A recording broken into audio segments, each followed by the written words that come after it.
오늘 우리가 볼 하나님의 말씀은 에베소서 5장 31절에서 33절 말씀입니다.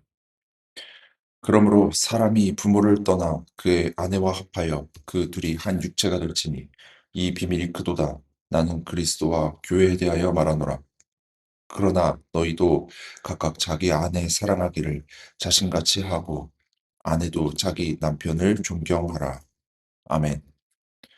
1세기 로마 사회는 남편이 아내와 자녀를 지배하는 남성 중심의 가부장적 구조가 확립되어 있던 시대입니다.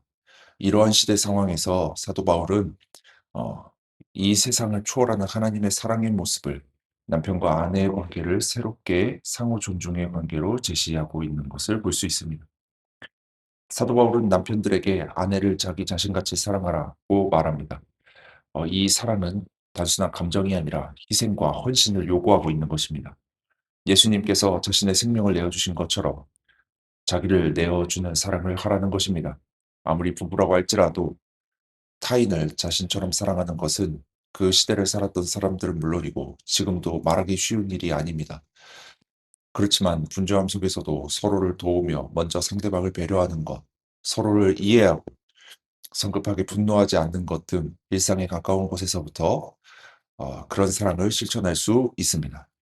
이러한 매일의 작은 실천이 진정한 헌신과 희생을 실현해 나가는 모습이라고 할 수 있습니다.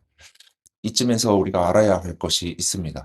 그것은 하나님께서 정하신 질서에 관한 것인데 에베소서 5장 22절에서 23절에 보면 이렇게 기록되어 있습니다. 아내들이여 자기 남편에게 복종하기를 주께 하듯 하라. 이는 남편이 아내의 머리됨이 그리스도께서 교회의 머리됨과 같으니 그가 바로 몸의 구주시니라. 이 말씀을 보면 아내의 머리는 남편, 남편의 머리는 그리스도라고 되어 있습니다. 이 말을 본 남편들은 아내 위에 군림해도 된다고 생각하기 쉽습니다. 하지만 말씀을 잘 보시면 남편은 아내와 그리스도 사이에 존재하는 것을 알 수 있습니다. 즉, 남편이 아내와 그리스도 사이에 중재자 역할을 한다는 것입니다. 그러므로 남편이 아내를 사랑하지 않는다면 아내는 그리스도를 만나지 못할 것입니다. 예를 들어 남편이 아내에게 폭력적인 모습으로 다가간다면 아내는 남편을 보며 폭력적인 그리스도를 만나게 될 것입니다.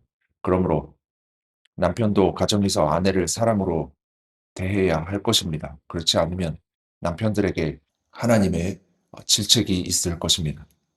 사도 바울은 또한 아내들에게는 남편을 존경하라는 말씀을 하고 있습니다. 얼핏 보면 세상 문화를 초월한 하나님 나라의 사랑을 강조한 사도 바울이지만 세상의 관습이나 문화를 정면으로 거부하지 않는 듯 보입니다. 그러나 자세히 보면 겉모습은 비슷해 보일지 몰라도 실제 내용은 크게 다릅니다. 당시 여성들에게는 강압적이고 맹목적으로 남편에 대한 복종의 의무가 부여되어 있습니다.